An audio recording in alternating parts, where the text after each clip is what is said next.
قبل ما نبدأ، لو المحتوى ده عجبك متنساش تدوس لايك وتشترك في القناة عشان توصلك كل الحلقات أول ما تنزل. احنا هنا بنقدم لك الرعب الحقيقي، الرعب اللي بيسيب علامة، الرعب اللي ممكن يخليك تبص وراك كل شوية لو قلبك جامد. كملت الفيديو دي للآخر يبقى انت من أهل همسات الظلام. بداية القصة: أنا اسمي كريم، عندي 32 سنة وبشتغل مهندس صوت في استوديو تسجيل صغير في وسط البلد. كنت دايما بحب العزلة والهدوء والزحمة، كانت بتستفزني. عشان كده لما لقيت شقة صغيرة في عمارة قديمة في المعادي، سعرها كان غريب، منخفض جدا بالنسبة للمكان، ما صدقت. قلت لنفسي يمكن صاحبها عايز يخلص منها بسرعة، أو يمكن العمارة قديمة ومحدش بيحب يعيش فيها. بس الحقيقة كانت مختلفة جدا، كانت مرعبة. كمل معايا القصة للنهاية عشان تعرف. أول لما شفت الشقة حسيت بحاجة غريبة، المكان ساكن أكتر من اللازم. البواب لما شافني طلع أسأله على الشقة، بصلي من فوق لتحت وقال لي بصوت واطي: هي لسه فاضية؟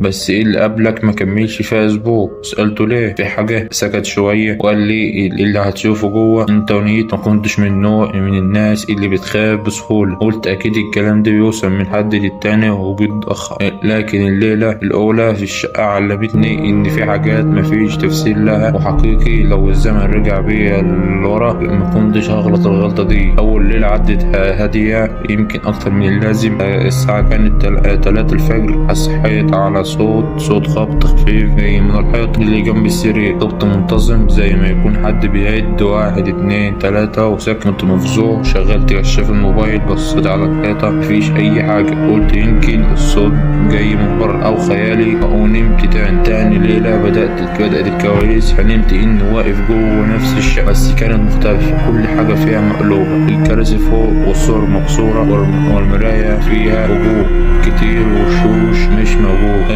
صحيت وأنا مبلول عرق، قلبي بيدق بسرعة، وبصيت على المراية اللي قدامي، كانت متغطية بضباب ومفيش جملة مكتوب بخط باين، كانت بصباح حد: مش لوحدك. تالت يوم رجعت من الشغل، لقيت باب الشقة مفتوح رغم إني متأكد إني قفلت بالمفتاح. دخلت وقلبي بيخبط، كل حاجة في مكانها. بس على الأرض جنب السرير لقيت ورقة صغيرة مكتوب فيها بخط باين إنه قديم: رجعلي اللي خدته. أنا مش فاهم، أنا لسه ساكن، أنا ما خدتش حاجة، بس حسيت إن في كيان بيحاسبني على حاجة مش بتاعتي. جبت شيخ قرأ قرآن في الشقة. أول ما دخل وقف في النص وسكت وقال: البيت ده مش فاضي، اللي فيه مش من عالمنا. بدأ يقرأ بصوت عالي، وكل ما بيقرأ الهوا في الشقة يتقل، وريحة غريبة مالية المكان. وفجأة الباب في آخر الممر اتفتح لوحده، وطلع منه صوت غريب زي أنين حد بيتوجه. الشيخ قال: في روح مش مرتاحة وانت صحيت. من اللحظة ديت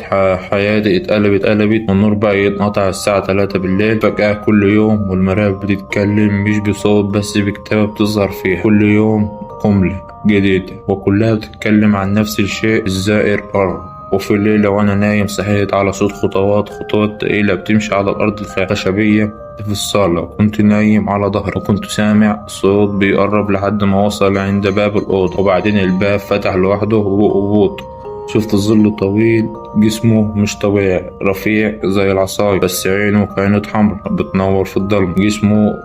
جسمي اتشل، مش قادر اتحرك، مش قادر أصحى. حسيت انه بيقرب مني، كل ما بيقرب احس قلبي بيقف ودماغي بتزين، لحد ما وصل جنبي وبص في عيني وقال بصوت مش صوت بني ادم: لسه ما خلصناش. صحيت بعدها وانا على الارض، وش عليه علامة كأن حد حاطط صباعه في تراب اسود ورسم دايرة على جبهتي. الشقة وبعدها بيوم، ومن وقتها وأنا بشوف في كل حلم نفس الظل، نفس العيون، ونفس الكلمة: رجعلي اللي خدته. بس أنا مش خدت حاجة، ما خدتش حاجة. لو حسيت إنك مرعوب أو لو شميت ريحة بخور غريبة دلوقتي، ما تخافش، بس خليك فاكر في كائنات لما تحكي قصتهم يعرفوا إنك سمعت، ويقولك في الحلم الأول. لو عايز تعرف ايه اللي حصل بعد كده، استنى الحلقة الجاية، وما تنساش تدوس لايك وتشترك في القناة لأن اللي جاي مخيف ضرب أكتر. وما تنساش تدوس لايك وتشترك في القناة. وسلام، واشوفك في الكابوس الجاي.